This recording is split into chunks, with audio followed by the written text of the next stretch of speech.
దేవుని పరిశుద్ధ వాక్యములో నుంచి పరమగీత గ్రంథము 4వ అధ్యాయము 11వ వచనం. 4:11, the song of Solomon 4th chapter and 11th word. ప్రాణేశ్వరి, నీ పెదవులు తేనియలొలుకుచున్నట్టు ఉన్నవి, నీ జిహ్వ కింద మధుర క్షీరములు కలవు. నీ వస్త్రముల సువాసన లెబానోను సువాసన వలె ఉన్నది. దేవుడు ఈ మాటలు మన వినికిడిలో ఆశీర్వదించునుగాక. ఇది వస్తుందా నాన్న? వస్తుందరా? ఆన్లో ఉందా?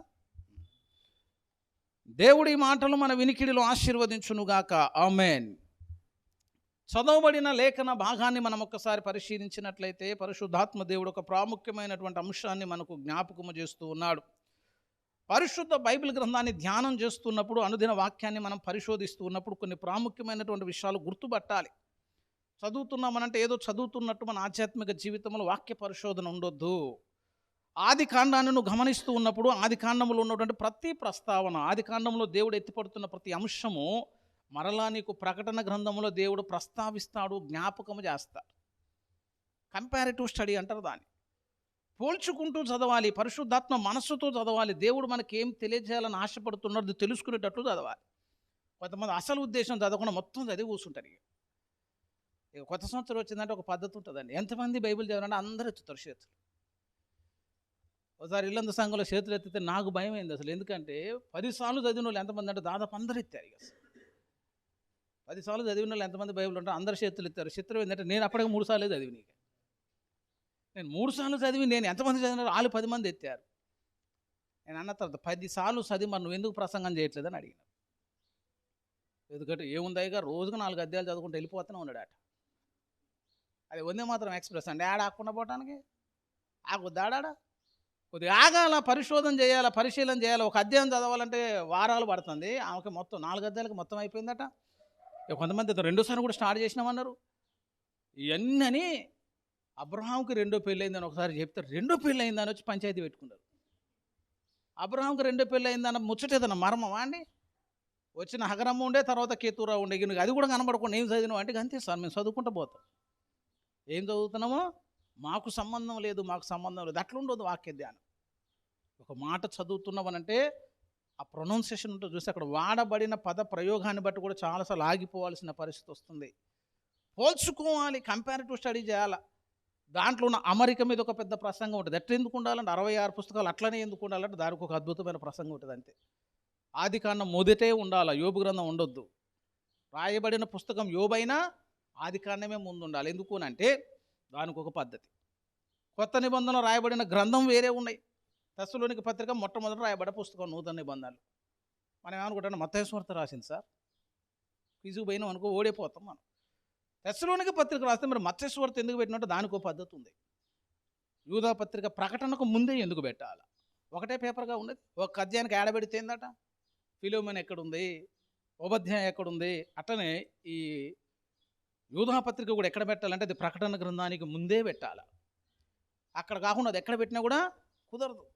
కొంతమంది బైబిల్లో పేపర్లు చినిగిపోయినప్పుడు ఆ పేపర్ తీసి మధ్యలో పెడతారు. ప్రకటన గ్రంథంలో 22 పోయింది, ఆయనకి ఏం చేస్తాం? ఆ ఓడిపోయిన పేపర్లను మాకు పడే బుద్ధి కాదు, మనసుకి ఎక్కడో నొప్పి అనిపించింది. వాళ్ళు ఏడని పడితే దొక్కుతారు, బాధ అనిపించింది. ఆ 22వ అధ్యాయం తెచ్చి మత్తయి సువార్త పక్కన పెడతారు. ఇక ఎందుకంటే దాచుకోవాలని ఆశే, కానీ ఉంటుంది అక్కడ ఉండదు. అది ఎక్కడ ఉండాలో అక్కడే ఉండాలి. ఎందుకు అట్లా అమర్చాడు అంటే దేవునికి ఒక సపరేట్ ఉద్దేశం ఉందని చెప్తున్నా. ఒక్కొక్క గ్రంథము తర్వాత ఒక్కొక్క దాన్ని ధ్యానించాలి. ప్రకటన గ్రంథం ధ్యానించే ముందు ఖచ్చితంగా యూదా పత్రిక చదవాలి. బైబిల్ మిషన్ వ్యవస్థాపకులు మంగుమూరి దేవదాసు ఒక చక్కని మాట అంటాడు. ఆ యూదా పత్రిక అనేది the book of JUDA is the window of the revolution అని చెప్తాడు ఆయన. ప్రకటన గ్రంథానికి అదొక కిటికీ లాంటిది. ప్రకటన గ్రంథంలో ఏ అంశాలు అయితే ఉన్నాయో అవన్నీ కూడా యూదా పత్రికలు అయినా టచ్ చేస్తూ ఉంటాడు అనమాట. మనం ఒకసారి జ్ఞాపకం చేస్తూ ఉంటాడు. పడిపోయిన దేవదూతల ప్రస్తావన ఉంటుంది, పడిపోయిన వ్యక్తుల ప్రస్తావన ఉంటుంది, పడిపోయిన కొరాహు ఉంటాడు, బీలాం ఉంటాడు, వాళ్ళందరి ప్రస్తావన చేస్తాడు. కయ్యను ఎట్లా పడిపోయాడు ఆది కాండం నుంచి చెప్తా ఉంటాడు. కయ్యను లాంటి వారు కావద్దు, ఏషావు లాంటి వారు కావద్దు, బిలాము లాంటి వారు కావద్దు. ఆది కాండంలో ఉన్న ప్రస్తావన హానోకు వీరిని గూర్చి లాగు ప్రవచించను, ఒక పరిశుద్ధుని కూర్చున్నటువంటి ప్రస్తావన, 2వ రాకడను కూర్చున్నటువంటి ప్రస్తావన. చివరిలో అంటాడు, మనము కొందరినైనా అగ్నిలోంచి లాగినట్టు మనం కొందరిని కాపాడాలి. ఇదే ప్రకటన గ్రంథ సారాంశం అంతా. ఎందుకు అక్కడ పెట్టారంటే ఇది చదువుకొని అందులోకి వెళ్తే తప్ప, ఇది ఇండెక్స్ అన్నమాట, ఇది ఫ్రీ బుక్ అన్నమాట. ఇందులో ఉన్న సారాంశం అంతా అర్థమైనప్పుడు ప్రకటన గ్రంథం నువ్వు అర్థం చేసుకోవడానికి అవకాశం ఉంటుంది. అట్లా ధర్మశాస్త్రం ముందే ఎందుకు ఉండాలా, 4 సువార్తల మధ్యలోనే ఎందుకు ఉండాలా, అసలు ఇవన్నీ కాదు. మధ్యలో తెల్ల పేపర్ ఉంటుంది, మంచిగా కొంతమంది దాని మీద రాస్తా ఉంటారు కూర్చొని. బుక్ తెచ్చుకోరు, ఏం తెచ్చుకోకుండా ఏదైనా సడన్గా కావాలనగానే ఏం చేస్తారు, అటు ఇటు తిప్పుతా అంటే ఎక్కడ తెల్ల పేపర్ దొరకదు. అప్పుడు మలాకీకి మత్తయికి మధ్యలో ఒక తెల్ల పేపర్ పెట్టి ఉంటుంది. ఎందుకు పెట్టారంటే మనం రాసుకోవడానికి అనమాట. అది రాసుకోవటానికి కాదు. ఆ తెల్లని పేపర్ చూస్తున్నప్పుడు 400 సంవత్సరాల దేవుని మౌనము కనిపించాలి అక్కడ. దాన్ని సైలెంట్ పీరియడ్ అంటారు. మలాకీ నుంచి మరలా మత్తాయి దాకా, మరలా యోహాను దాకా కూడా దేవోక్తి లేదు, దేవుడు మాట్లాడలేదు. జనులు కట్టు లేకుండా తిరిగారు. అనేకమైనటువంటి క్రీస్తు వ్యతిరేక సాహిత్యం అంతా అదే సమయంలో వచ్చిందని చెప్తున్నా. 400 సంవత్సరాల జీవితంలోనే సాతాను కోటగూడలో బలంగా చేయబడ్డాయి. క్రీస్తు వ్యతిరేకులు బలపరచబడ్డారు. దేవోక్తి లేదు, చాలా కాలం అయిపోయింది అప్పటికి. యోహాను గొప్పోడు, ఎందుకనంటే 400 సంవత్సరాల మౌనము భక్తుడైన యోహాను ద్వారా ఒక ముగింపుకు వచ్చింది. దేవుడు మాట్లాడటం మొదలుపెట్టాడు. యోహానుతో మాట్లాడిన మొట్టమొదటి మాట ఏంటంటే మారు మనస్సు పొందుమని దేవుడు ప్రకటన చేయటం మొదలుపెట్టాడట. అంత చరిత్ర ఉంటుంది అంటాను. ఏది ఆషామాషిగా తీసుకునేది కాదని చెప్తున్నాను. అదొక మహాసముద్రం అని చెప్తున్నాను. ఏళ్ల తరబడి ధ్యానం చేసినా అయిపోయే పుస్తకం కాదు. కంపారిటివ్ స్టడీ చేయాలని చెప్తున్నారు. అసలు పోల్చుకుంటూ చదవాలి. పదాలు వచ్చినప్పుడు మనం కొన్నిసార్లు పట్టించుకోవాలి. కొంతమంది మనుషులను పట్టించుకొని పోతాం, చూసావు. మనుషులను పట్టించుకోకపోతే పెద్ద నష్టమే లేదు. ఎదురు వచ్చేటప్పుడు చూడకుండా కానకుండా పోయినావు అనుకో నష్టమే లేదు. వచ్చిన వాహనాన్ని పట్టించుకోకుండా పోయినావు అనుకో నువ్వు పోతావు. ఇక ఎదురుగా వాహనం వస్తుంది, నువ్వు కూడా వాహనం వేసుకొని పోతుంది, దాన్ని చూసుకొని పక్కకి పోవాలా. దాన్ని పట్టించుకోకుండా దానికే పోయి డాష్ ఇచ్చినావు అనుకో అప్పుడు పరలోక యాత్ర ఒక సాంగ్ పాడుకోవాల్సి వస్తుంది. ఇక కొన్ని పట్టించుకోకపోతే నష్టము జరుగుతుంది. ఎదురుకు పెద్ద అగాధం ఉంది, ఒక మురికి గుంటుంది అనుకో, చూసుకొని పక్కకి పోవద్దు, పోవాలి, పట్టించుకోవాలి. అట్లనే వాక్యములో కొన్ని వచనాలను పట్టించుకున్నప్పుడు కూడా ఒక అద్భుతమైనటువంటి రెవల్యూషన్ దొరుకుద్ది అని చెప్తాను. అందులో ఉన్న ప్రత్యక్షతను నువ్వు చూడటానికి ప్రభు కృప చూపిస్తాడు. పదాలే, వేరే ఏం అవసరం లేదండి. ఒక పదము అర్థం కాక కొన్ని నెలలు ఎతికినామని చెప్తున్నా. అసలు కొన్ని పదాలు అర్థం కావట్లే. పేరు పెట్టిండట, కయ్యూను కుమారునికి ఒక పేరు పెట్టిండట. దాన్ని చదువుకోవడానికి ఎంత టైం పట్టింది. కయ్యూను తన కుమారునికి పేరు పెట్టిండు. ఏమని పెట్టిండంటే హానూక్ అని పేరు పెట్టిండంటే అంతే. అది చదువుకొని పక్కకి పోవడానికి ఎంత టైం పట్టుద్ది, ఇక ఏముండదు. కానీ అక్కడి నుంచి పోలేకపోయినావు. ఎందుకు అని అంటే హానోకు అని అంటే ఒక అర్థం ఉంది, అది సమర్పణ అని అర్థం. హానోకు అని అంటే అర్థం సమర్పణ. అంతకంటే ముందు కయ్యూను దేవుడు ఎల్లగొట్టేసిండు. దేశ దిమ్మరిగా ఉండమని వెళ్ళగొట్టింది. దేవునితో సహవాసం లేదు కయ్యూనికి, దేవుని సన్నిధిలో లేడు కయ్యూను. కానీ కయ్యూనుకు ఒక కొడుకు పుడితే ఏమన్నాడు అంటే ఆ కొడుకుకి సమర్పణ అని పేరు పెట్టిండట. అర్థం కాలే. దేవుడికి ఈయనకి సంబంధాలు లేవు, మరి ఎవరికి సమర్పించుంటాడండి? ఇక ప్రశ్న రావద్దు. ఇక అప్పుడు వచ్చింది ప్రశ్న, అసలు కయ్యూను యొక్క దేవుడు ఎవరు, కయ్యూను ఎందుకు ఈయనను సమర్పించుండు, ఎవరికి సమర్పించునని చూస్తే అప్పుడు మొత్తం ఎంత చరిత్ర వస్తుందో తెలుసా? ఏదేను తోటలో నుంచి ఆదామవ్వలు వెళ్ళగొట్టబడ్డారు. దేవుని యొక్క సన్నిధిలో నుంచి కయ్యూను వెళ్ళగొట్టబడ్డాడు. ఆ వెళ్ళగొట్టబడిన కయ్యూనికి మరొక వ్యక్తి దొరికిందని చెప్తున్నారు. సాతానుతో సహవాసం చేశాడు, సాతాను యొక్క శిష్యుడైపోయాడు, సాతాను యొక్క కుమారుడైపోయాడు. పుట్టిన కుమారుడికి మళ్ళీ సాతానుకు సమర్పించిన ఒక పేరు పెట్టేసింది, అంతే, సమర్పించేసిండు. అందుకే కయ్యూను యొక్క వంశము హై టెక్నాలజీగా అనుకున్నారట. కనుక్కున్నదంతా వాళ్ళే, మ్యూజిక్ ఇన్స్ట్రుమెంట్ వాళ్ళు కనుక్కునేయన, సీతారా మాణికలయ్యన్ని కూడా, వెండి పనిముట్లన్నీ వాళ్ళే అన్నట్టు. ఒకసారి ఒక మాట కూడా గమనించండి. ఆది కాండము మీరు ఒకసారి గమనిస్తే 4వ అధ్యాయము ఆది కాండము 4:20 వచనములో ఆదా యూబాలును కన్నను, అతడు పశువులు గలవాడే గుడారములో నివసించు వారికి మూల పురుషుడు, అతని సహోదరుని పేరు యూబాలు. ఇతడు సితారాను సానికను వాడుక చేయు వారందరికీ మూలపితరుడు. మరియు సిల్లా తుబల్కాయిను కనెను, అతడు పదును గల రాగి పనిముట్లన్నింటినీ ఇనుప పనిముట్లన్నింటినీ చేయువాడు. నాకు చెప్పండి, వీళ్ళందరికీ అనుకుంటా పోతే మరి ఆదాం ఏం చేస్తాడండి? ఆదాం ఏం చేస్తున్నాడు, షేతు ఏం చేస్తున్నాడు అని అంటే వీళ్ళేం కనుక్కోవట్లేదట. దేవుడికి తోడున్నాడు, దేవుడు తోడున్నాడని సాక్ష్యం కలిగిన జనమే ఏం కనుక్కోవట్లే. కానీ వీళ్ళందరూ జ్ఞానములో పట్టణాలను కట్టిండట. కయ్యూను అసలు ఏం చేసిండో తెలుసా? కయ్యూను చూడ 4వ అధ్యాయాన్ని గమనించినట్టు 17 కయ్యూను తన భార్యను కూడినప్పుడు ఆమె గర్భావతి అయి ఆనోకును కనెను. అప్పుడు అతడు ఊరు కట్టించి ఆ ఊరికి తన కుమారుని పేరు పెట్టి ఆనోకను పేరు పెట్టెను. వీళ్ళు ఏకంగా సివిలైజేషన్ స్టార్టర్ చేశారు, నాగరికతను స్టార్ట్ చేసి కట్టడాలను స్టార్ట్ చేసి టెక్నాలజీని వాడి అభివృద్ధిని చేసి వీళ్ళందరూ ముందుకు పోతున్నారట. ఆ వంశం నుంచి వచ్చిన వాడు అన్నీ కనుక్కుంటా ఉంటే ఆదాము సంతానం మాత్రం మౌనంగా ఉన్నారట. ఏ హెల్ప్ లేకుండా ఎట్లా కనుక్కుంటారండి? మనం అనొచ్చు కయ్యను కూడా దేవుడు సాయం చేస్తాను అన్నవే అనుకో. కయ్యనికే ఇంత సాయం చేసిన దేవుడు ఆదాము సంతానానికి ఎంత చేయాలి మరి? చాలా చేయాలి. అసలు శాపగ్రస్తుడు అని చెప్పాడు కయ్యని. అయినా కూడా కయ్యని చేతులు ఇన్ని వచ్చినాయి అంటే కయ్యనికి ఒక ఆధారం ఉందని చెప్తున్నావు. ఒక చిన్న పదం కాదు అది.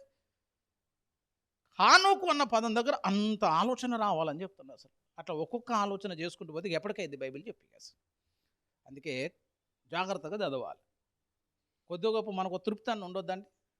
కొంచెం తృప్తిగా ఉండాలన్నమాట. నాకు కొంచెం అర్థమవుతుందన్న తృప్తి ఉండాలి, చదువుతున్నా ఒక తృప్తి కలగాలి. ఆది కాండంలో ఏదైతే ప్రస్తావించబడుతుందో, ఆది కాండం 3వ అధ్యాయంలో ఘట సర్పంను కూర్చున్న ప్రస్తావన ఉంటుంది. మీరు వెతకండి, ప్రకటన గ్రంథంలో కూడా ఘట సర్పాన్ని కూర్చిన ప్రస్తావన ఉంటుంది. ఆది కాండంలో తన ప్రియమైన కుమారునికి దేవుడు సిద్ధపరిచిన భార్య ఉంటుంది. ప్రకటన గ్రంథంలో గొర్రెపిల్ల వివాహ మహోత్సవ సమయం వచ్చి ఉన్నది. అంతే, ఇక చూసుకోండి. అట్లా మీకు అట్లా ఎన్ని కావాలంటే అన్ని వచనాలు ఆది కాండంలో ఆరంభము కనిపిస్తే ప్రకటన గ్రంథంలో ప్రతిదానికి ముగింపు కనిపిస్తుంది. కొత్త సంవత్సరం నాడు మంచిగా ఆది కాండం చదవాలా, ప్రకటన గ్రంథం ముగింపులోకి వచ్చేసరికి డిసెంబర్ 31 కల్లా ప్రకటన గ్రంథంలోకి రావాలి. అప్పుడు అన్ని లింక్స్ అనేది అర్థం కావడానికి అవకాశం ఉంటుంది.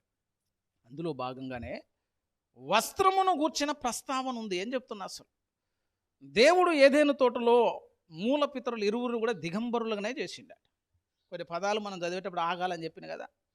ఎప్పుడు ఆగాలి తెలుసా? ఆదాము పక్కటెముకను తీసి స్త్రీనిగా నిర్మించి అనే మాట కూడా వచ్చింది.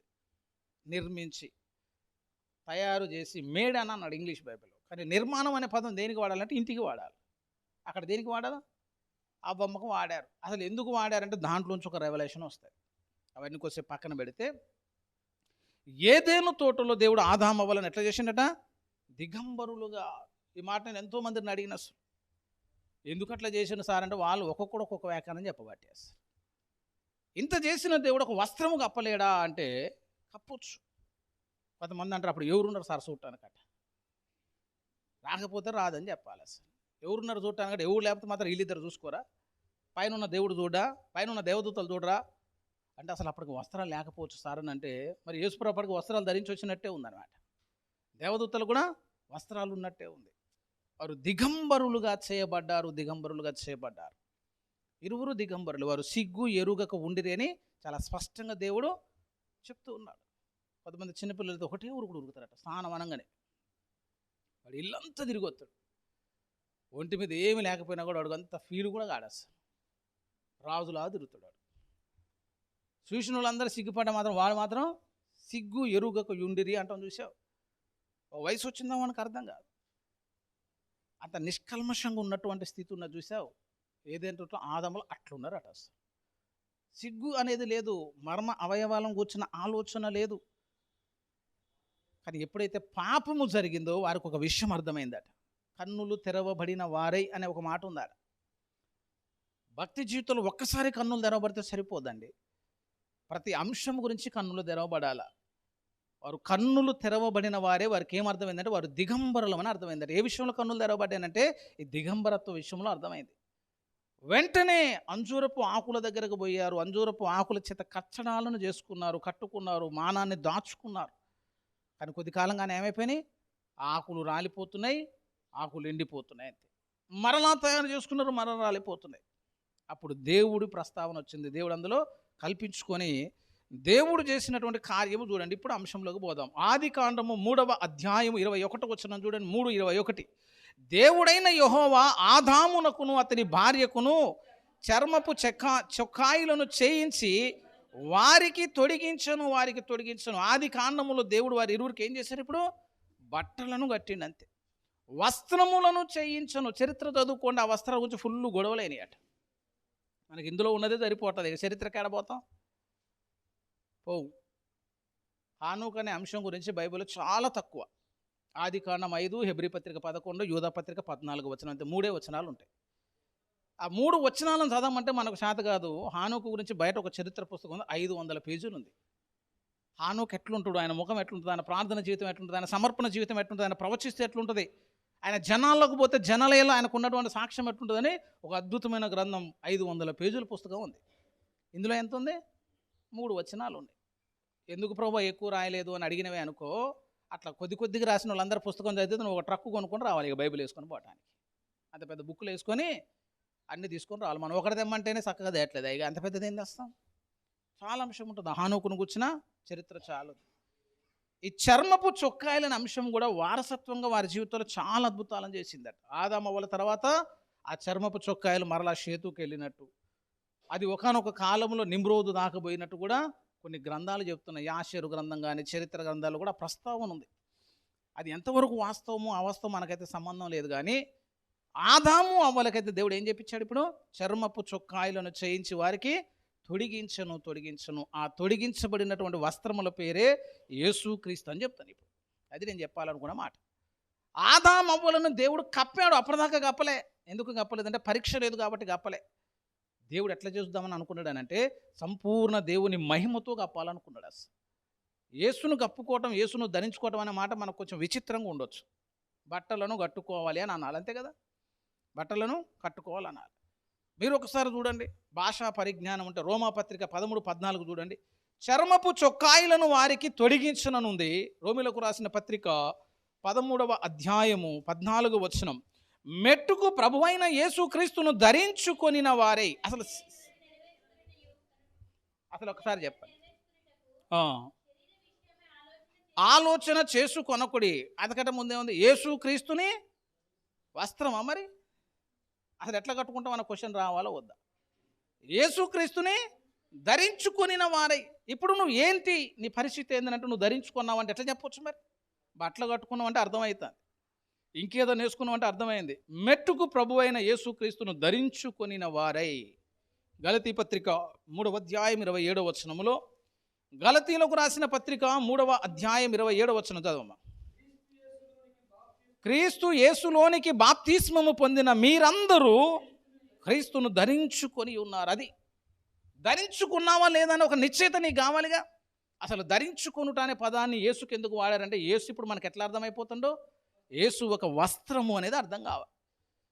అసలు ఆ కాన్సెప్ట్ నీకు అర్థం కాకపోతే ఇక బైబిల్లో ఉన్న వస్త్రాన్ని నీ ఇష్టం వచ్చినట్టు చదువుకుంటావు. ఇక అసలు యేసే ఒక వస్త్రము, ఆ వస్త్రము అక్కడ రావాలన్నమాట. రక్షణ అనేది ఒక వస్త్రము, నీతి అనేది ఒక వస్త్రము, దీన మనస్సు అనేది ఒక వస్త్రము. పాత నిబంధన గ్రంథములో వారికి వస్త్రములు లేవు. కానీ కొత్త నిబంధనకు వచ్చిన తర్వాత ఏమవుతుందో తెలుసా? దొంగ ఒకడు ఉన్నాడట, సైతాన్ గాడు. వాడు విశ్వాసి. కొన్ని యెరూషలేములో అన్నటువంటి వాళ్ళు కానీ కొంచెం దొంగలు తెలివిగల ఏం చేస్తాడో తెలుసా? వాళ్ళని మనం గట్టిగా కొట్టి కళ్ళు తిరిగేటట్టు చేస్తాం. అట్ట పడ్డ తర్వాత వాడి మీద మొత్తం ఒలుసుకొని పోవచ్చు. బైబిల్లో ఒక వ్యక్తి ఉన్నాడు, లూకాసు వార్తలు. వాడు ఎక్కడికి పోతున్నాడంటే యెరూషలేము నుంచి ఎరికోకు పోతుండట. ఎటు వాడు రూట్ ఎటు? యెరూషలేము నుంచి ఎరికో. యెరూషలేము అంటే దీవించబడ్డ చోటు, యెరూషలేము అంటే ఆశీర్వాదం ఉన్న చోటు, యెరూషలేము అంటే దేవుడు ఉన్నటువంటి చోటు. అది ఎరికో అంటే శాపగ్రస్తమైనటువంటి చోటు. అది ఎరికో శాపం, దేవునికి దూరం. వీడేమో యెరూషలేము నుంచి ఎరికోకు పోతుంటే మధ్యలో దొంగలు వచ్చిందట. ఆ దొంగలు వచ్చి ఏం చేశారు తెలుసా? అందులో మొట్టమొదటి మాట ఉంది, అని బట్టలు తీసేసుకున్నారట. అసలు చూడండి ఒకసారి ఆ మాట. అట్లా దొంగతనం ఎవడు చేయడు కదా మన దగ్గర. లూకా సువార్త 10వ అధ్యాయం మీరు ఒకసారి గమనిస్తే మంచి సమరయుడును కూర్చున్నటువంటి ప్రస్తావన సందర్భం అది. లూకా సువార్తను మీరు ఒకసారి గమనించినట్టయితే 10వ అధ్యాయము 30. అందుకు యేసు ఇట్లనెను, ఒక మనుష్యుడు యెరూషలేము నుండి ఎరికో పట్టణమునకు దిగి వెళ్ళుచు దొంగల చేతిలో చిక్కెను. వారు అతని బట్టలు దోచుకొని మళ్ళీ వని కొట్టిండ్రట. అసలు బట్టలు ఎందుకు తీసిండ్రు తెలుసా? వాడు యాడికి బోడిగా అసలు తీసేసినాక యాడుంటున్నాడు, అక్కడే కూర్చొని ఉంటాడు. అసలు ఇది వాని జీవితంలో జరిగిందని మనం అనుకుంటున్నాం కదా. ఇది సంఘానికి జరిగేటువంటి కార్యం. పరమగీత గ్రంథంలోకి ఇప్పుడు ఒకసారి వచ్చినట్లయితే, పరమగీత గ్రంథంలో సంఘము కూడా మాట్లాడుతుంది. సంఘం అంటున్న మాట చూడండి, 5వ అధ్యాయము. పరమగీత గ్రంథము 5వ అధ్యాయము 7వ వచనం చూడండి. పట్టణములో తిరుగు కావలి వారు నాకెదురుపడి నన్ను కొట్టి గాయపరిచిరి, ప్రాకారము మీద కావలి వారు నా ప్రై వస్త్రమును దొంగిలి. మరి ఎవడాడు? అక్కడే మంచి సమరయుడే కనబడతారు, కానీ అందులో ఆ దెబ్బలు తిన్నోడు ఎవడో మనకు తెలవకపోయా, ఆ వస్త్రాలు ఎత్తకపోయేటోడు ఎవడో తెలవకపోయా.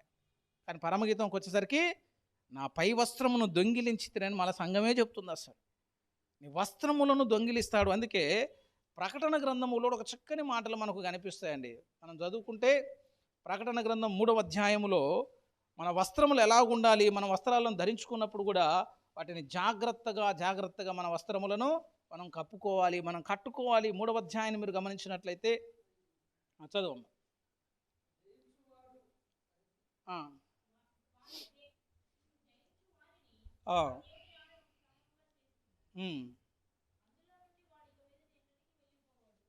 ఇంకా కిందికి 18 చూస్తే, నీవు ధనవృత్తి చేసుకున్నట్టు అగ్నిలో పుటము వేయబడిన బంగారమును, దిశములను సిగ్గు కనబడకుండానట్లు ధరించుకున్నట్టు తెల్లని వస్త్రములను, నీకు దృష్టి కలుగునట్టు నీ కన్నులకు కాటుకును నా ఎదుట కొనుక్కొని నీకు బుద్ధి తెచ్చుకొనము. వస్త్రాలు ఉండాలా, దిగంబరత్వాన్ని కప్పుకోవాలి. వాటెవ్వరు కూడా నీ దగ్గర నుంచి వాడు ఎత్తుకొని పోకుండాన్నట్లుగా, దొంగ వచ్చి వాటిని తీసుకొని పోకుండాన్నట్లుగా వాటి అన్నిటిని కూడా ఏం చేసుకోవాలంటే జాగ్రత్త చేసుకోవాలి. వాటిని పరిశుద్ధపరుచుకుంటూ, వాటిని జాగ్రత్త పరుచుకుంటూ. ఏంటి వస్త్రాలను కాసుకోవటం, వస్త్రాలను జాగ్రత్త చేసుకోవటం అని అంటే, భక్తి జీవితంలో నీకుండేటువంటి వ్యక్తిత్వము, లక్షణాలు, నీకుండేటువంటి ప్రవర్తన, గుణాలు ఉంటాయి చూసావు. వీటన్నిటిని బైబిల్ గ్రంథం ఏమని చెప్తుందంటే వస్త్రము అని చెబుతుంది. ఒకసారి మీరు గమనించాలి. వస్త్రము అనగానే మనం కప్పుకునేదని మాత్రమే అనుకోవటానికి అవకాశం లేదు. మీరు ఒకసారి లేఖనాలను కూడా మనం గమనిస్తే, మనము ఎప్పుడైతే రక్షించబడతామో అప్పుడు మన వస్త్రాలు ధరించుకున్న అనుభవంలోనికి మనం వస్తాం. ఆ ధరించుకున్నటువంటి వస్త్రాలను శుద్ధి చేసుకోవాలి, దిశమూల కనబడకుండా జాగ్రత్త చేసుకోవాలి, వస్త్రాలను ఉతుక్కోవాలి. వాటిలో భాగంగానే దుష్టుడు వాటిని దొంగిలించకుండా వాటిని మనం జాగ్రత్త పరచుకోవడానికి ప్రభు యొక్క సహాయం కూడా కావాలి. అర్హులు కావాలి, వస్త్రం కావాలి అన్నదానికి అర్హత ఏంటంటే, మరి ఒకసారి ప్రకటన గ్రంథాన్ని గమనించినట్లయితే 3వ అధ్యాయంలో వారు అర్హులు గనుక, 3వ అధ్యాయం 4వ వచనం చదవండి అమ్మ. వస్త్రములను అపవిత్రపరుచుకొనని కొందరు సార్దీస్సులో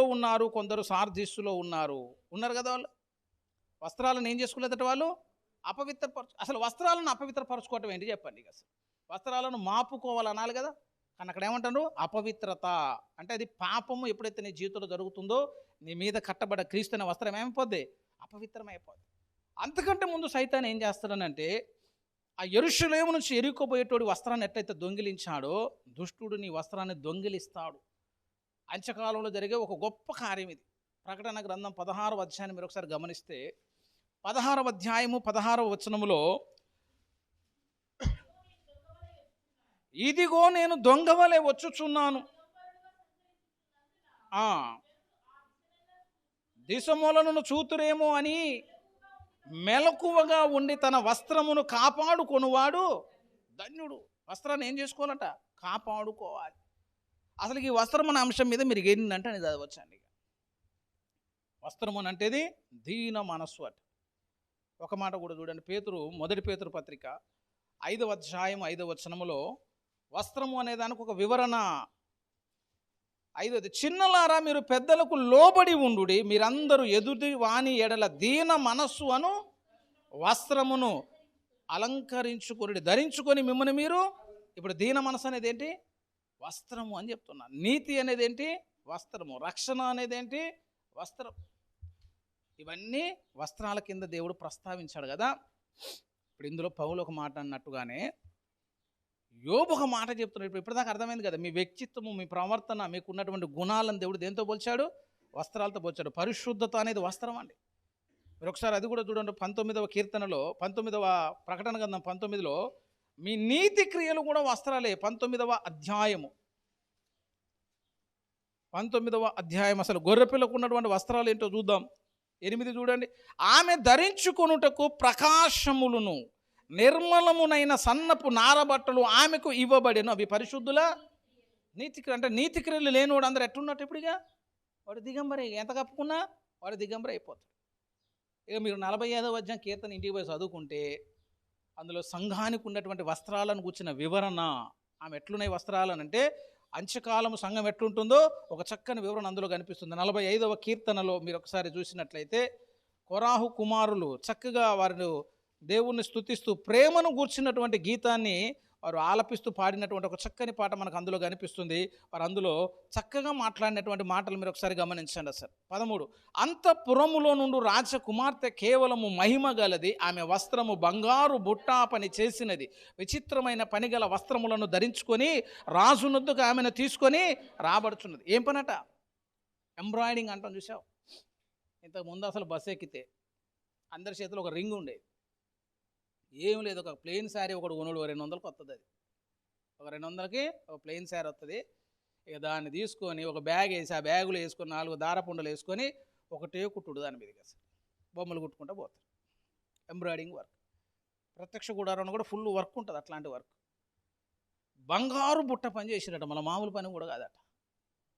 ఆ సంఘానికి ఉన్నటువంటి వస్త్రం, ఆమె వస్త్రము బంగారు బుట్టా పని చేసింది, విచిత్రమైన పని గల వస్త్రములను ధరించుకొని రాజునొద్దకు ఆమె తీసుకొని రాబడుచున్నది. అంటే అర్థం ఏంటంటే దైవత్వపు పోలికలాములుగా అనిపిస్తున్నాయి. అసలు మామూలుగా లేదు ఆమె ఇప్పుడు వ్యక్తిత్వం కానీ లక్షణాలు కానీ. సంపూర్ణంగా సిద్ధపడ్డ సంఘం యొక్క స్థితి మహిమ కలిగిన స్థితిలోకి వచ్చిందని చెప్పడానికి అంత చక్కని ఉదాహరణ ఇచ్చారు. అసలు వస్త్రములు అంటే అన్ని అర్థాలు ఉన్నాయని చెప్తున్నారు. అసలు ఇంకొక చక్కని మాట ఉంది. అసలు వీటన్నిటిని ధరించుకుంటున్నావు కదా, వీటన్నిటిని ధరించుకోవటంలో ఇంకొక చక్కని మాట, వీటిని నువ్వు ధరించుకుంటున్నావు, తర్వాత ఆ వస్త్రమే నిన్ను ధరిస్తుంది. అర్థం చేసుకోవాలని చెప్పిన నేను. అందుకే ఇప్పుడు ఒకసారి ఆ మాట చూడండి. యోబు గ్రంథంలో వస్త్రములు నీ భక్తి, వస్త్రములే నీకు ఇవన్నీ కనిపిస్తున్నాయి కదా. 29వ అధ్యాయము యోబు గ్రంథంలో చూడండి ఒకసారి, 29:14 చూడండి అమ్మా. నేను నీతిని వస్త్రముగా ధరించుకొని ఉంటుంది. ఇక్కడ దాకా సమస్య లేదుగా. నీతిని వస్త్రముగా ధరించి అంటే నీ వస్త్రమే నీతి. యోబు అంటున్నాడు నా వస్త్రము నీతి. తర్వాత అంటున్నాడు తరువాత అదేందండి మళ్ళీ అసలు అదేమన్నా అర్థం ఉందా? అసలు ఏమన్నా అర్థమైందా? 29:14 నేను చదువుతా చూడండి. నేను నీతిని వస్త్రముగా ధరించుకొని ఉంటిని గనుక, ఎట్లుంది అదంటే, నేను బట్టలను ధరించుకున్నా, తర్వాత బట్టలే నన్ను ధరించుకున్నా. బట్టలు నిన్ను ధరించుకోవటం ఇది ఏమైనా స్టేట్మెంట్ అంటాడు ఎవడన్నా? బట్టలు నిన్ను ధరించుకోవటం ఎక్కడదరా అంటే అట్నే ఉంది. మరి ఆడవచ్చు. యోబు అంటున్నాడు నేను నీతిని ధరించుకొని ఉన్నాను. నీతి కొరకు కష్టపడ్డాడు, నీతి కొరకు ప్రయాసపడ్డాడు, నీతిని సంపాదించుకోవడానికి ప్రయాసపడుతుంటే ఆయన భక్తి సాధన ముగింపులోకి వచ్చేసరికి ఏమైపోతుందో తెలుసా? అసలు ఆ నీతే యోబు కావాలని కోరుకునేటట్టు యోబు భక్తి మారిపోయింది అట. అసలు పరిశుద్ధత నువ్వు కప్పుకొని పరిశుద్ధత నువ్వు కప్పుకోవడం మొదలు పెడితే పరిశుద్ధతకు ఒక వాంఛ కలుగుద్ది. నాకు ఫలానా వ్యక్తి కావాలి, ఆ వ్యక్తిని నేను ధరించుకోవాలి. అసలు బట్టలే ఇష్టం లేనివాడికి ఇంకేం కప్పుకుంటాడు? అసలు వాడికి పరిశుద్ధత ఇష్టం లేదు, మనం బలవంతంగా దాని మీద వేస్తూ ఉన్నాం. వాడికి ఆశ లేదు కాబట్టి ఆ వస్త్రం ఉండదు, తర్వాత ఆ వస్త్రం కూడా వీళ్ళు కోరుకోదట. అసలు నీతి ధరించుకోవడానికి ఇష్టపడుతుంది. ఎవరు కావాలట నీతికి? ఇప్పుడు నీతికి యోబు కావాలట. అంత ఇష్టమయ్యేటట్టు వ్యక్తిత్వాన్ని మార్చుకోగలగాలి. నువ్వు రక్షణను ప్రేమిస్తే, రక్షణ అంటే నీకు విలువింటే, రక్షణ ప్రశస్తమైందని నువ్వు నమ్మగలిగితే ఆ రక్షణే నిన్ను ధరించుకునే ఒక రోజు వచ్చిందని చెప్తున్నా. అసలు అట్లా వస్త్రాలన్నిటికీ విలువ ఉంది, ఒక పద్ధతి ఉంది కదా.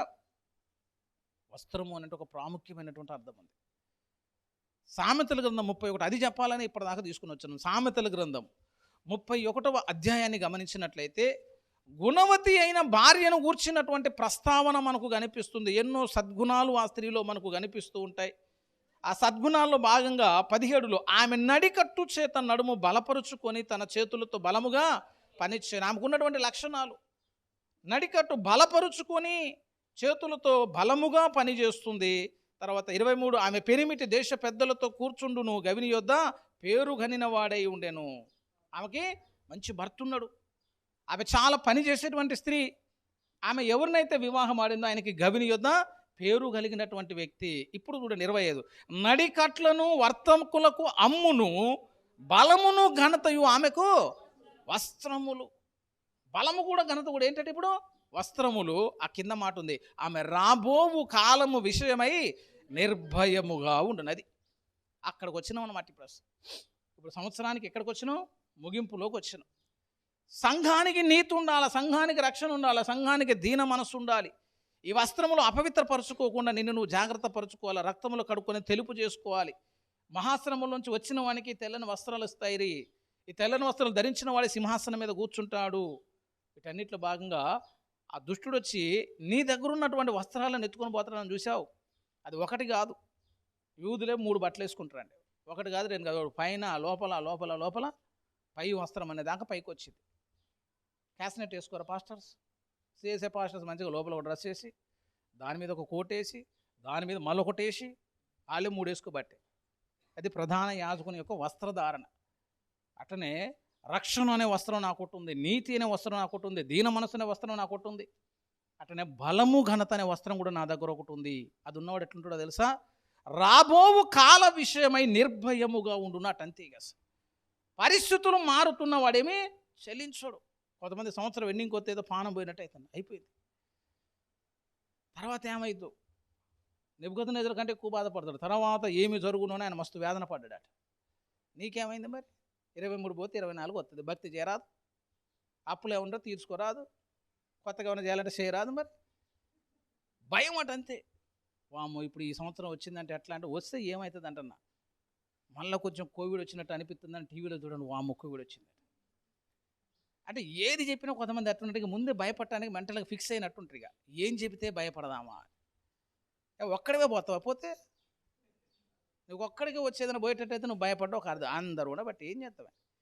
ఆమె రాబోవు కాల విషయం ఎట్లుంటుందట? నిర్భయముగా. కాలములు ఎట్లయినా మారని, కానీ భయపడను. ఎందుకు భయపడను అంటే, పోతే ఏసే దగ్గరికి పోతాం అనుకోవడానికి భయం ఎందుకు ఉంటుందండి? ఇక పోతే ఏసే దగ్గరికి పోతాం. రోగం అనుకుంటే రోగం, అదే వాహనం అనుకుంటే వాహనం. కోవిడ్ చేసే దగ్గర పోయినా అనుకుంటే నేను తీసుకొచ్చింది ఏంది? ఇక ఏం తీసుకుంటే ఏలియన్ అగ్నిరాధాలు తీసుకుపోయినట్టు కోవిడే నేను తీసుకుపోయి దేశ దగ్గర పోయి. వచ్చే కాలాలను బట్టి ఆ సంఘం భయపడదట, ఆ స్త్రీ భయపడదట. ఎందుకునంటే ఆమెకు వస్త్రములు ఉన్నాయి. ఏం వస్త్రాలు ఉంటే? బలము ఘనత. బలము ఘనతను ధరించుకుని ఉంది కాబట్టి ఆమెకు అసలు భయం ఉండదు. ఈ సంవత్సరం నువ్వు అనుకున్నది జరగకపోవచ్చు, పెద్దగా ఏం భయపడాల్సిన పర్లేదు. ఇంకో సంవత్సరం లేదా? ఒక సంవత్సరం ఉందిగా. అసలు భక్తులు చేసిన ప్రార్థన అర్థం కావట్లే, కానీ ఒక చక్కని ప్రార్థన ఉంది. ఆ ప్రార్థన చేయాలి. వచ్చే సంవత్సరం, ఈ సంవత్సరం ఎన్నికలో ఖచ్చితంగా చేపిస్తా అందరితోటి.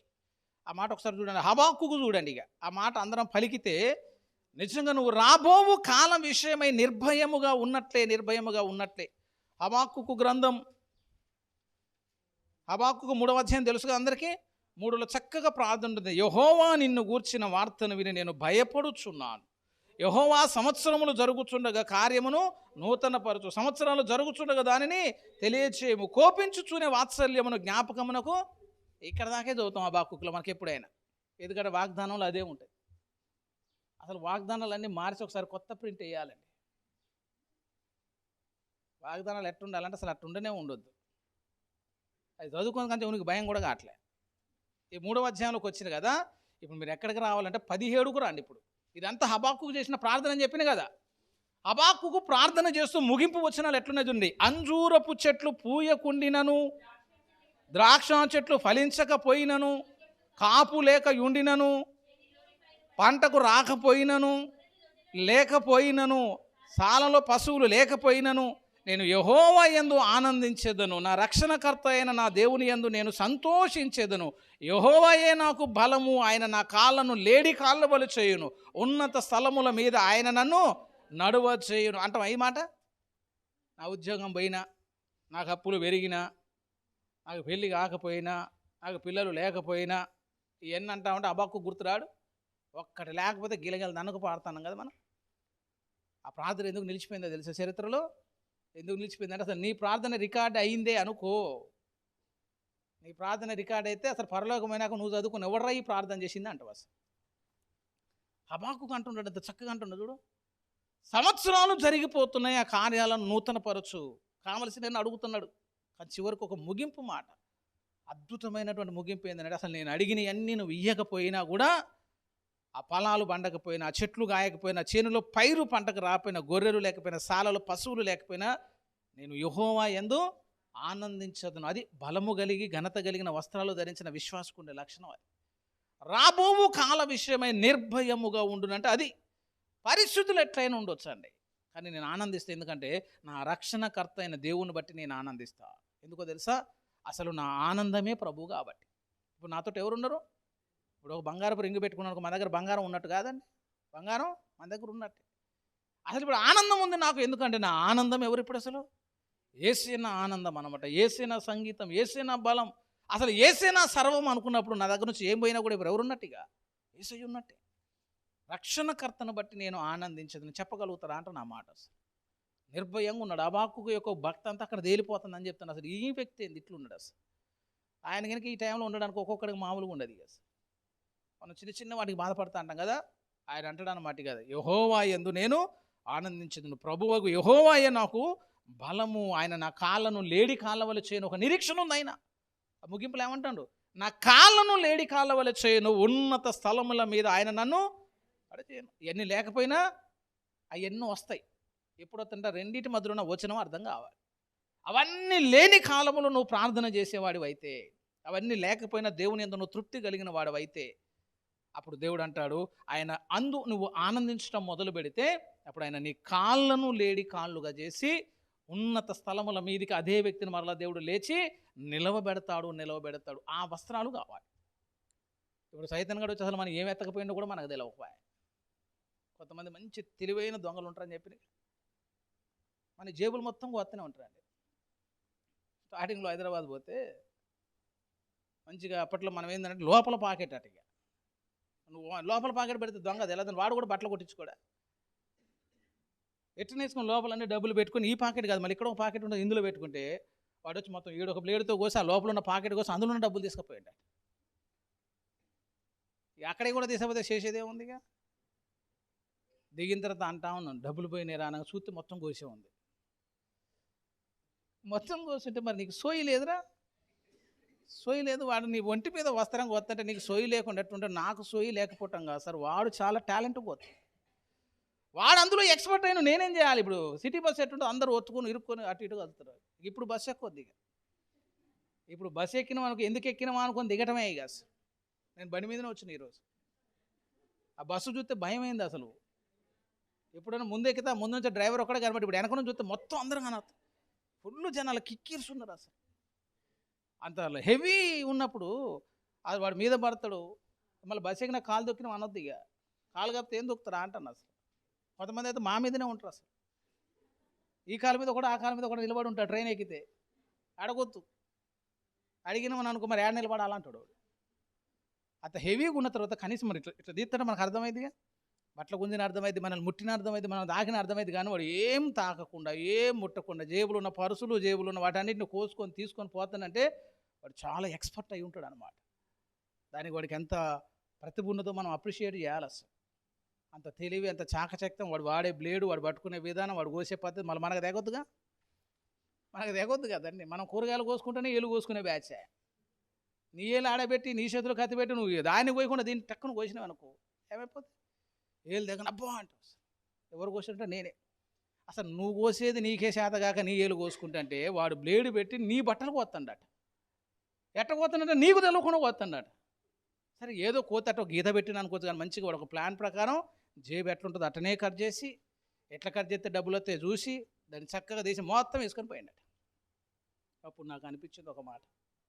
ఏమనిపించింది అంటే, వాడే ఇంత చెలివిగా కోసుకొని పోయింది కదా, అసలు పోయిన సంవత్సరం సైతం కూడా ఇన్ని కోసుకపోయిండు మన దగ్గరికి. అసలు వాడు ఎన్నో కొట్టకపోయినా అందులో నీతి వస్త్రం అనేది బొయ్యి ఉంటుంది, ఆనంద వస్త్రం అనేది బొయ్యి ఉంటుంది, దీన వస్త్రం అనేది బొయ్యి ఉంటుంది. ఇక బలము ఘనత అనేది ఎప్పుడో పోయి ఉంటుంది. ఇక ఎప్పుడు చూసినా నీరసంగా ఏసై దగ్గరకు వచ్చేటోళ్ళకి ఏం లేనట్టు ఇప్పుడు బలం లేదు, ఘనత లేదు, గొప్ప చేసుకోవాలని లేదు. మన మీద నుంచి కొట్టకపోయినా కూడా మనకు తెలియకుండా బట్టలు ఉన్నాయి అనుకుంటున్నాం మనసు.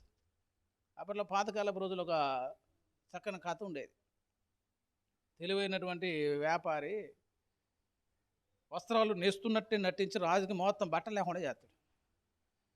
ఇవి కంటికి కనబడవు, జ్ఞానులకే కనబడతాయి అనేసరికి అందరూ కనబడతానే అనేసరికి పాపం రాజుగారు బట్టలన్నీ తీసి ఊరేగింపు చేస్తారు. రాజుగారు కూడా మంచిగా హుందాకుంటాడు. ఇట్లా పాపం అన్నీ వేసినట్టే చేయబట్టి వాడేమో నేసినట్టు చేసిండు. వాటి వచ్చి తీసుకుని పెట్టి రాజుగారు కనబడతానే సరే వాడు ఏమంటాడు, ఇక జ్ఞానులకే కనబడుతుంటే బాగున్నాయండి అన్నాడు. ఆ మంత్రి కూడా పరువు బాగు వాడు బాగానే అన్నాడు. సైనికులందరూ బాగున్నాయి అనేసరికి రాజుగారు నేను ఒక్కడికే కనబడట్లేదు, అందరికి కనబడితేనే నాకు ఒక్కడికే కనబడట్లేదు అని వీడు అనుకున్నాడు. పాపం మరి వాళ్ళందరూ బట్టలు వేస్తానని చెప్పి ఉన్నాయన్నీ ఒలిసి అవన్నీ చేసినట్టు వాడు చేయబట్టి అబ్బా బాగున్నాను అందరూ అంటాడు. ఎందుకంటే ఎవడుకోడు జ్ఞాని కావాలి కాబట్టి. అట్టనే తీసిపోయి మంచి ఊరేగింపులో కూర్చోబెట్టారు. వాడు హుందాగా ఇట్లా తిరుగుతూ ఉండే. రాజుగారు వస్త్రాలు మామూలుగా ఎవరు అంటున్నాడు. ఒక్కొక్కడు మళ్ళీ ఎవడు కాకపోయినా పరుగు పోయిద్దని అందరూ అంటాం. కానీ వీడి జీవితం ఎట్టుంది ఇప్పుడు, బరమహత నిలబెట్టిన వాడి మధ్యలో ఇక హుందాగా పోతాడట. ఇక ఒక చిన్న పిల్లగాడు చూసి రాజుగారి బట్టలు నాలాగానే ఉన్నాయని అన్నాడట. ఎందుకంటే వీడేం వేసుకోలే. ఎట్లా అనకరా అని చెప్పి వాళ్ళ అమ్మ ఆపేసరికి రాజుగారు కంటపడ్డది. అది ఒక్కొక్కరు ముసి నవ్వులు నవ్వుతారు. ఇక మనలాగానే మనం చెప్పుకుంటేనే ఇంత నవ్వితే చూసిన వాళ్ళు ఎంత నవ్వాలా. ఇక వాళ్ళు నవ్విడికి వాడికి అర్థమైపోయింది, మన దగ్గర ఏం లేదు సార్ మ్యాటరు, మనం బిస్కెట్ అయిన మంది తెలిసిపోయింది దానికి. అసలు సేమ్ అట్టనే మనం కూడా వాడు అన్ని వలసకపోయినా కూడా మనం ఏమనుకుంటాం, కొత్త బట్టలు కొనుక్కున్నా సార్ నేను ఈ సంవత్సరం అనుకోని, ఈ బట్టలు కట్టుకుని మంచిగానే వస్తావు, సూట్ వేసుకుని వచ్చినావు, అన్నీ వేసుకుని వస్తున్నావు. కానీ అసలు వాడు అనుకుంటాడు అరే బాబు మొత్తం పోయినాయి కాదని. ఎవరికి కనబడుతున్నాయి? దిశమూల కనబడకుండా ఉన్నట్లు అట. కొంతమంది ఎట్లుంటారంటే అసలు వాడు దిగంబరని కూడా తెలియదట. ప్రకటన గ్రంథాన్ని మీరు ఒకసారి గమనిస్తే, ప్రకటన గ్రంథములో 17:3-17 చూడండి. నీవు దౌర్భాగ్యుడవు, దిక్కుమాలిన వాడవు, దరిద్రుడవు, గ్రుడ్డివాడవు, దిగంబరుడవై ఉన్నావని వాడికి తెలవట్లేదు. వాడు ఏమనుకుంటున్నాడు ఇప్పుడు? వాళ్ళ లెక్కేంది ఉన్నాయి అనుకుంటాడు. కొత్త బట్టలు కొనుక్కుని ఇక చూస్తావు కదా వచ్చే ఆదివారం, వచ్చే రేపే, ఇక రేపు చూడండి అని అనుకుంటాం. మనం అన్ని ట్యాగులు వేసుకొని వస్త్రాల రేట్లు పెట్టుకొని మనం వాడికి వస్తే వాడు లెక్కేసుకుంటాడు, బాబు నీ బట్టలు మొత్తం పోయినాయిరా, ఇప్పుడు వేసుకునే పెద్ద బట్టలు కాదురా అన్నాడు అనుకో. ఉంటుంది దాని పొరవి ఏం వస్త్రాలు పోయినాయి కూడా తెలవకుండానే పోగొట్టుకోబట్టే మనం అసలు. కాబట్టి ప్రకటన 16 ఏమంటాడంటే నీ వస్త్రములను జాగ్రత్త పట్టుకోవాలన్నమాట. మెలకువ కలిగి ఉండాలి, వాటిని దుష్టుడు ఎత్తిపోకుండా ఉన్నట్లుగా పట్టుకుండా. ఏ విధానములు కూడా వాడు ఎత్తిపోవద్దండి. నీ దగ్గర ప్రేమ అనే వస్త్రం పోవద్దు. నీ వ్యక్తిత్వం ఏ ప్రవర్తనలో నువ్వు పోతావో దానికి సంబంధించిన వస్త్రం పోయినట్టే. కాబట్టి వాటన్నిటిని ఏం చేయాలి? మనం గట్టిగా పట్టుకోవాలి. ఎప్పుడైతే వీటన్నిటిని గట్టిగా పట్టుకుంటావో అప్పుడు నీ వస్త్రములు సుగంధములోనికి మార్చబడతాయి అని చెప్తున్నాడు. ఇప్పుడు అన్ని పెర్ఫ్యూమ్స్ వాడుతున్నాగా, మనకు స్వతంత్రంగా సువాసన రాక ఏం చేస్తున్నాడు? ఆర్టిఫిషియల్ వాడుతున్నాం. ఇంకేం చేస్తాం మరి? అటు ఇటు కొట్టుకొని వస్తే మేము మస్తు ఉంటాం అనుకుంటాం కదా. భక్తుడు ఒక సువాసనలాగా ఉండాలి. అసలు ఆధ్యాత్మిక జీవితంలో భక్తుల్లో సువాసన కూడా ఉండాలి. ఆ సువాసన ఎట్లా వస్తాయనంటే, ఇందాక మనం చదువుకున్న మూలవాక్యంలో ఒక మాట ఉంది, పెదవులను గురించి మాట్లాడాడు. చూడండి ఒకసారి, ఆ వస్త్రములకు ఆ సువాసన రావాలి అంటే పరమగీత గ్రంథాన్ని గమనించండి. నీ పెదవులు తేనెలు ఒలుకుచున్నట్టున్నవి, నీ జిహ్వ కింద మధుర క్షీరములు కలవు, నీ వస్త్రముల సువాసన లెబానోను సువాసన వలె ఉన్నది. ఈ పెదవులు కానీ, నీ జిహ్వ కానీ, నీ నాలుక కానీ, నీ పెదాలు కానీ, తేనె అన్నా కానీ, మధుర క్షీరములు అన్నా కూడా, క్షీరము అని అంటే పాలు, మధు అంటే తీయనిది, తేనె అని అర్థం. ఇవన్నీ వాక్యానికి సూచనలు. నీ నోట దేవుని వాక్కు ఉంటే, వాక్యము నీ నోట్లో ఉంటే అప్పుడు ఏం జరుగుతుందనంటే నీ వస్త్రములకు ఏమొస్తుందంటే ఇప్పుడు సువాసన వస్తుంది. వాక్యము నీ లోపల ఉంది. అక్కడ ఒక మాట రాసినందుకే, నీ ఎదుట నేను పాపము చేయకుండానట్లు నీ వాక్యమును నా హృదయంలో ఉంచుకొని ఉన్నాను. సువాసన వస్తుంది. ఎందుకు వస్తుంది సువాసన అంటే ఆ వాక్యము నా లోపల ఉంది కాబట్టి. వాక్యం ఉన్న దగ్గర పాపం ఉండదు కాబట్టి. అప్పుడు ఆ మధుర క్షీరములు తేనె ఏం చేస్తుందంటే ఆ వస్త్రములు ఒక చక్కని సువాసననిస్తున్నాయి. లెబానోను సువాసన అంటే అర్థం ఏంటంటే యేసయ్య వ్యక్తిత్వంలాగా మనం మారిపోవటం అన్నమాట. అట్లా అనగానే మీరు అనాలి, ఎక్కడుంది ఆ మాట అని అనాలి కదా. ఎక్కడుందో కూడా అది కూడా చూపెట్టి ముగిద్దాం మనం. ఇక లెబానోను అనే మాట మీరు ఒకసారి గమనించండి. 5వ అధ్యాయం 15వ వచనం. లెబానోన్ లాగా మనం మారేది. లెబానోను సువాసన వస్తుంది. 5:15 అతని కాళ్ళు మేలిమి బంగారు మట్ల యందు నిలిపిన చలవరాతి స్తంభముల వలె ఉన్నవి. అతని వైఖరి చూడండి. వైఖరి అంటే యాటిట్యూడ్, వైఖరి అంటే క్యారెక్టర్. వైఖరి అంటే వారి ఆలోచనలు, వారి ప్రవర్తన, వారి తలంపులు, వారి వ్యక్తిత్వం. యేసయ్య వ్యక్తిత్వం ఎట్లుంటుందంటే లెబానోను పర్వత తుల్యము. ఇప్పుడు ఈ సంఘం యొక్క సువాసన ఎట్లుందంటే వస్త్రాల సువాసన లెబానోను సువాసన వలె ఆ వస్త్రాలు మారిపోతుంటాయి. మన వస్త్రాలను చూసినప్పుడు కూడా అట్లాంటి అనుభవం రావాలి. అదొక తలాంతు, అదొక కృప అని చెప్తున్నా. అసలు ఎప్పటికి ఎదుగుతావా అనేదే బాధ అవుతుంది ఇప్పుడు. మంచి వస్త్రాలు కొనుక్కున్నాను సంబరం కదా, 31వ తారీఖు నాడు కొత్త బట్టలతో పాటు ఈ బట్టలు కూడా కట్టుకోండి. మరి ప్రార్థన చేసుకుని ప్రభా ఏమేమి పోయినాయి మాకైతే తెలియదు కానీ కొంచెం అవన్నీ కూడా తెచ్చియండి ప్రభా అనాలి. ఈ మాట చదువుతుంటే నాకు అదొకటి గుర్తొస్తుంది. పాపం ద్రౌపది వస్త్రాలు అనేది ఎత్తినప్పుడు కృష్ణుడు వచ్చి మొత్తం వస్త్రం కప్పుతా ఉన్నాడు అట.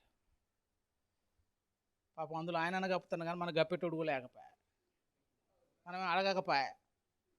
ఆమె పాపం మొరపెట్టి 2 చేతుల పైకి అయితే ప్రార్థన చేసేసరికి ఆ పైనుంచి ఒక విండో తీసి ఆ ఏసీ ప్లేస్ నుంచి ఆయన మాట్లాడిన చక్కగా ఇట్లా అంటాడు అంతే. ఆ చేతి నుంచి వస్త్రం వచ్చి ఈమె చూడుతూనే ఉంటుంది, వాడు గుంజుతూనే ఉంటాడు, వీడు చూడుతూనే ఉంటుంది, గుంజుతూనే ఉంటుంది. మనకు అన్ని ఆప్షన్స్ లేవే, మనకు అన్ని తీసేటోడే ఉన్నాడే, పోయినట్టు మనం అడగకపోయాగా. కానీ దేవుడే నీ వస్త్రాలను కప్పుతాడని చెప్తాను.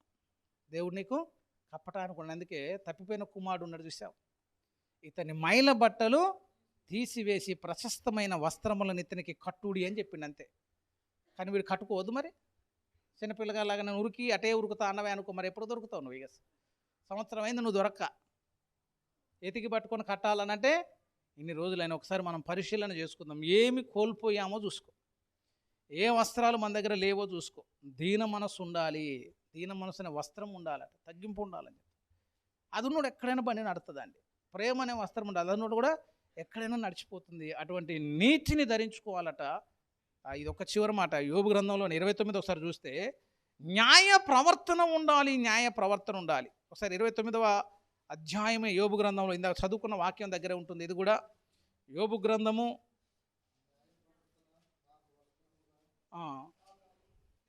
చదవండి. నేను నీతిని వస్త్రముగా ధరించుకొని ఉంటిని కనుక అది నన్ను ధరించను, నా న్యాయ ప్రవర్తన నాకు వస్త్రముగాను పాగగాను ఆయను. న్యాయ ప్రవర్తన ఆయనకి ఏమైపోయిందట? వస్త్రం అయిపోయిందట. ఉండొద్దు ఆ లక్షణాలన్నీ. నువ్వు ఏ వ్యక్తిత్వాన్ని కోల్పోయావో ఆ సంబంధించిన వస్త్రం ఏమైపోయినట్టు? ఇప్పుడు పోయినట్టే అని చెప్తున్నా సార్. కాబట్టి ఒకసారి మనల్ని మనం పరిశీలన చేసుకోవాలి. న్యాయమును ఘనత అనేది ఉందా నీ దగ్గర? బలము ఘనతైన వస్త్రాలు ఉన్నాయా? దీన మనస్సు ఉందా? అన్ని పరిశీలన చేసుకొని అసలు నీ వస్త్రముల సువాసన యేసయ్య వైఖరిలాగా వస్తుందో లేదో గమనించుకోవాలి. అంచకాలం వచ్చేసరికి ఆ రీతిగా మన జీవితాలు మార్చబడాలి. దేవుడి మాటలను దీవించునుగాక. రండి ప్రార్థన చేసుకుందాం, ప్రార్థించుకుందాం. సకల ఆశీర్వాదాలకు కారణభూతుడా యేసయ్యా నీకు వందనాలు, స్తోత్రాలు. విత్తిన వాక్యాన్ని నీరు కట్టి ఫలింపచేయండి ప్రభువా. నీ వస్త్రములెల్ల గోపరస వాసనే అని మీరు ఇచ్చిన చక్కని మాటను బట్టి నీకు వందనాలు. అవును ప్రభువా, ఆనాడు పౌలు జీవించుచున్న దినాల్లో మేము క్రీస్తు సువాసన అయి ఉన్నాము అని ఒక చక్కని సాక్ష్యం ఇవ్వగలిగాడు. అవును తండ్రి, ఎంత చక్కని సువాసన పరిమళాలు వెదచల్లాయి నాయన. ఈ గాఢాంధకారమంతా దుర్గంధముతో నిండుతూ ఉన్నప్పుడు నీ సువార్త అనే సుమధుర సువాసన పౌలు ద్వారా సమీప ప్రాంతములంతటికీ వ్యాపింపజేసి తండ్రి పరిమళాలు విస్తరింపజేసినందుకు నీకు స్తోత్రాలు చెల్లిస్తూ ఉన్నాం. మేమును మీకు సువాసన అయి ఉండున్నట్లుగా, పరిమళ వాసన మాలో నుంచి వెదజల్లబడినట్లుగా, ఏ సువాసనలు క్రీస్తులో ఉన్నాయో అటువంటి సువాసనలు నాయన మేమును కలిగి ఉండే కృప దయచేయండి. పరిశుద్ధాత్మదేవ సహాయం చేయండి ప్రభా. జీవపు వాసనగా మేము ఉండాలని ఆశపడుతున్నాం. కృప చూపించండి తండ్రి. దుష్టుడు ఎంతో తెలివిగలవాడుగా, బలవంతుడిగా ప్రభా అయ్యా మా జీవితాలు ఎన్నో నాయన వాడు దొంగిలిస్తుంటుండగా, దోచుకొనుచుండగా మెలకువ కలిగి తమ వస్త్రములను కాపాడుకొని వాడు ధన్యుడు అని మీరు ప్రకటనలో హెచ్చరించినట్లుగా మా వస్త్రము గట్టిగా పట్టుకుంటకు కృప చూపించండి. వ్యక్తిత్వము, మా యొక్క పరిశీలనలు, ప్రవర్తన, తలంపులు, వైఖరులు, ఏ వ్యక్తిత్వంలో మేము తప్పిపోతామో ఆ వస్త్రం మాలోంచి వెడలిపోతుంది తండ్రి. అటువంటి స్థితిలో మేము అనుకున్న సంపూర్ణ వస్త్రాన్ని ధరించుకున్న వారమై, ఏదైనా తోటలో ఆదామవ్వలు ధరించుకున్నట్లుగా సంపూర్ణ క్రీస్తును ధరించుకున్న ఆ చక్కని అనుభవాన్ని మాకు దయచండి. పరిశుద్ధత అనే వస్త్రం ఉండాలి, విధేయత అనే వస్త్రం ఉండాలి, నీతి అనే వస్త్రం ఉండాలి, న్యాయ ప్రవర్తన ఉండాలి, బలము ఘనత ఉండాలి. ప్రభువా నీకే స్తోత్రాలు. అటువంటి చక్కని స్థితిలో మా జీవితాలు ఉంచండి. మైల బట్టలు తీసివేసి ప్రశస్త వస్త్రములు మాకు కట్టండి ప్రభువా. నూతన వస్త్రాలు మేము కట్టుకున్నట్టు కాదు కానీ నూతన వస్త్రాలు మీరు ధరింపచేయమని బ్రతిమలాడుచు ఉన్నారు. దయగలిగిన గొప్ప దేవుడు మీ హస్తాలకు అప్పగిస్తున్నావు.